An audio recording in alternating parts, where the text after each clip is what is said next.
देखिए, ये candle march Aligarh मुस्लिम university के तलबा ने निकाला है।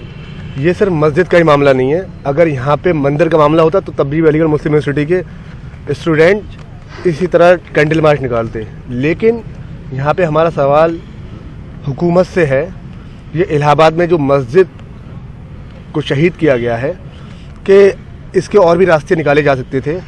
अगर वहाँ पे मस्जिद रास्ते में आ गई थी तो उस बीच के दरमियान का रास्ता ये था कि थोड़ा सा रोड को साइड में कर दिया जाता, वहाँ से निकाल दी जाती। लेकिन इससे मुसलमानों को तकलीफ़ हुई है और हम लोग इसी वजह से यहाँ पे कैंडल मार्च कर रहे हैं। कि हाल ही के जो पिछले 2 रोज़ पहले 3 रोज़ पहले जो मस्जिद को शहीद किया गया है, तो उसके अफसोस में ये कैंडल मार्च निकाला गया है।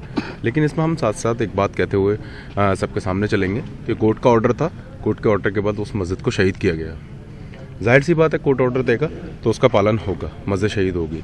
लेकिन हम एक कोर्ट से, गवर्नमेंट से या ये कहें कि इंसानियत को देखते हुए या मज़हब को देखते हुए मुस्लिम धर्म की कहीं ना कहीं आस्था को ठेस पहुंची है। तो हमने ये अफसोस जाहिर किया है। हमने कोर्ट के किसी भी आदेश का विरोध नहीं किया, हमने कोर्ट के खिलाफ बिल्कुल नहीं गए।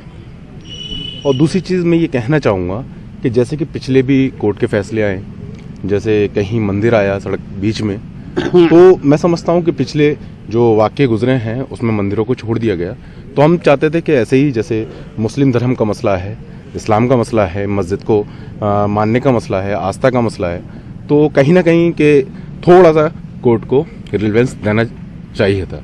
तो हम सिर्फ अपनी अपील करते हैं और अफसोस जाहिर करते हैं मस्जिद शहीद हो गई। क्यों, मस्जिद वो आज की नहीं थी, बरसों पुरानी मस्जिद है, हिस्टोरिकल मस्जिद है वो, और शेरशाह सूरी के टाइम पे बनाई गई थी वो। तो ये एक अरसा गुजर गया मस्जिद को बनाए गए, और वो रोड अब इत्तेफाक से गवर्नमेंट की फेवर में आ रहा है, लेकिन उस टाइम पे नहीं थी जो बनी थी। लेकिन हिस्टोरिकल चीज़ की तो हमेशा गवर्नमेंट फिक्र करती है। तो मैं तो बड़ा सोच में हूँ कि इस मस्जिद को क्यों तोड़ दिया गया, जब गवर्नमेंट हिस्टोरिकल चीज़ की बहुत ज़्यादा फिक्र। जैसा कि आप सब लोग को मालूम है कि मुल्क में जो भी इश्यूज़ होते हैं उन पर एमयू अलीगढ़ मुस्लिम यूनिवर्सिटी हमेशा आवाज़ उठाती है। जिस मस्जिद की हम बात कर रहे हैं, ये मस्जिद 1600 में बनी थी, और इस मस्जिद की तामीर उसी टाइम पे हुई थी जिस राजा ने जो है ये रोड की तामीर करी थी, शेरशाह सूरी जीटी रोड। जिस रोड को सरकार आज एक्सटेंड कर रही है, उसी राजा के टाइम की तामीर करी हुई ये मस्जिद थी। ठीक है, इस पर कोर्ट रिलैक्सेशन दे सकता था, इस पर कोर्ट रिलैक्सेशन दे सकता था, क्योंकि ये इतनी पुरानी है तो इसे हिस्टोरिकल मोन्यूमेंट बना के दे सकता था। बहरहाल कोर्ट के जो फैसला है वो सबसे ऊपर है हम लोगों के लिए, हमारे मुल्क के लोगों के लिए। तो हम इस कैंडल मार्च से अपना अफसोस जाहिर करते हैं, क्योंकि वो हमारे धर्म से रिलेटेड है। हमारे क्या और भी किसी धर्म से रिलेटेड होगी, कोई मंदिर होगा तो उसके लोगों में भी ठेस पहुंचेगी, भावना पहुंचेगी, वैसे ही हमारे दिल में पहुंची है, जिसके लिए हमने ये कैंडल। क्या रोड पर बनी हुई मस्जिदों को या मंदिर को छोड़ देना चाहिए था?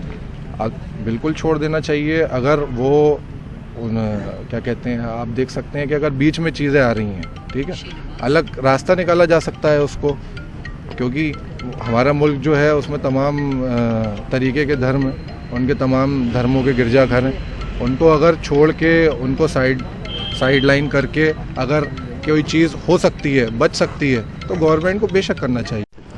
ये कैंडल मार्च जो है इसलिए निकाला गया है, देखिए जिस कंट्री में हम लोग रहते हैं, ये देश में अलग अलग तरीके के, अलग अलग मज़हब के, मतलब पूरी दुनिया में सबसे ज़्यादा मज़हब के लोग जो है वो इस देश में है। ये कल्चर जो है हमारा यहाँ का, वो अलग अलग भांति के लोग यहाँ पे रहते हैं।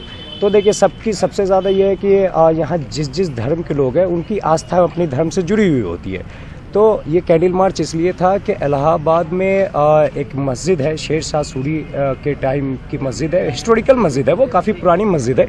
तो उस मस्जिद को तोड़ा गया है, जो कि ये एक तरीके हाई कोर्ट का जो फैसला है, इसमें कहीं ना कहीं देखिए जिस देश में हम लोग रह रहे हैं वहाँ पे कोर्ट को इस चीज़ को हमेशा देख के चलना चाहिए कि अब मंदिर, मस्जिद, गिरजाघर या किसी भी इसको तोड़ने से पहले सोचना चाहिए, क्योंकि लोगों की आस्थाएँ ना भर के लोग ये ना हो, मतलब काफ़ी सारी चीज़ें हमने पिछले 10 सालों में देखा है कि किस तरीके के दंगे हो जाते हैं इन छोटी छोटी चीज़ों को लेकर के। तो गवर्नमेंट को इस चीज़ का ख्याल रखना चाहिए कि एक तो सबसे पहली चीज़ है कि हिस्टोरिकल चीज़ जो है वो टूटनी नहीं चाहिए। तो इन सब चीज़ों को लेकर के एक सॉलिडेरिटी मार्च निकाली गई है कि लोग शांति से रहें, खुश रहें, और गवर्नमेंट को साथ भी लेकर के चले। और जो है इन सब चीज़ों पे गवर्नमेंट से बस हमारा ये मानना है कि गवर्नमेंट को इन सब चीज़ों पे जिससे आस्था जुड़ी हुई हो किसी की, तो उन पे जो भी फैसला ले वो सोच समझ करके ले कि किसी के आस्था को जो है तकलीफ ना पहुंचे।